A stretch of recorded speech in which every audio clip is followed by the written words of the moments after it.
Congress party మహిళా అధ్యక్షురాలు ఎవరని చర్చ మొదలైంది. ప్రస్తుతం ఉన్న ప్రెసిడెంట్ తానే కొనసాగేందుకు ప్రయత్నాలు ముమ్మరం చేస్తుంటే కొత్త వాళ్ళు తమ ప్రయత్నాలను కూడా స్పీడప్ చేశారు. నాకు ఏదో ఒక పదవి ఇచ్చాకే కొత్త వాళ్ళని పెట్టాలంటూ పేచి పెడుతోందట ప్రస్తుత ప్రెసిడెంట్. ప్రస్తుతం మహిళా కాంగ్రెస్ ప్రెసిడెంట్ సునీతారావు పదవి కాలం ముగిసి 5 నెలలు అయింది. కొత్త ప్రెసిడెంట్ నియామకానికి పార్టీ కూడా కసరత్తు చేస్తోంది. కొత్త చీఫ్ నియమించడానికి పార్టీ చేసిన కసరత్తు స్పీడప్ అయింది.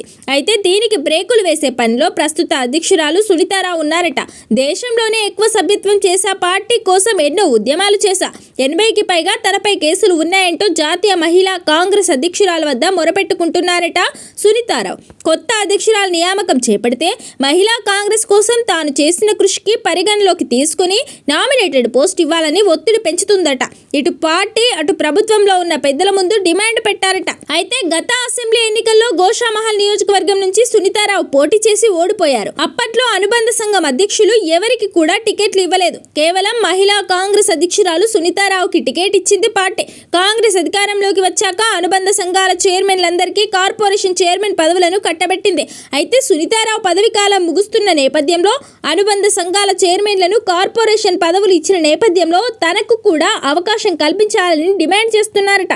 అయితే అసెంబ్లీ ఎన్నికల్లో టికెట్లు ఇచ్చిన వారికి ఇప్పుడు వెంటనే కార్పొరేషన్ పదవులు ఇచ్చే అవకాశం లేదని పార్టీ అధిష్టానం స్పష్టం చేసినట్లు తెలుస్తోంది.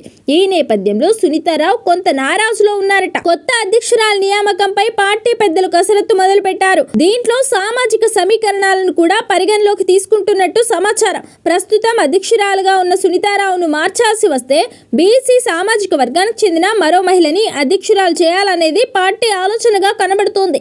ఏఐసిసి కూడా బీసీ సామాజిక వర్గానికి చెందిన మహిళనే అధ్యక్షురాలుగా పెట్టాలని నిర్ణయం తీసుకుందట. హైకమాండ్ మరో సామాజిక వర్గానికి చెందిన మహిళా నాయకురాల పేరు కూడా పరిశీలిస్తోందట. అవసరం వస్తే ఓసీకి పదవి ఇవ్వాల్సి వస్తే అనే కోణంలో పార్టీ పెద్దలు ఆలోచన చేస్తున్నట్లు తెలుస్తోంది. ఓబీసీ మరో ఓసీ నాయకురాల పేర్లను పరిశీలిస్తుందట పార్టీ. బీసీ సామాజిక వర్గానికి చెందిన గద్వాల మాజీ జెడ్పీ చైర్మన్ సరితా తిరుపతయ్యతో పాటు ఓసీ సామాజిక వర్గానికి సంబంధించిన బడంగుపేట్ మేయర్ పారిజాత నరసింహారెడ్డి పేర్లు ప్రధానంగా వినిపిస్తున్నాయి. అయితే సరితా తిరుపతయ్యకు సీఎం రేవంత్ మద్దతు కూడా ఉన్నట్లు పార్టీ వర్గాల్లో ప్రచారం జరుగుతోంది. బీసీ సామాజిక వర్గానికి చెందిన సరిత తిరుపతయ్యకే దాదాపుగా మహిళా కాంగ్రెస్ అధ్యక్ష పదవి ఖాయమైనట్లు ప్రచారం జరుగుతోంది. ఇదంతా ఒక ఎత్తు అయితే సునీతారావుకు ఏదో ఒక పదవి కన్ఫర్మ్ అయ్యాకనే కొత్త మహిళా అధ్యక్షురాలి పదవి ఇవ్వాలనే ఒత్తిడి పెంచుతున్నారట.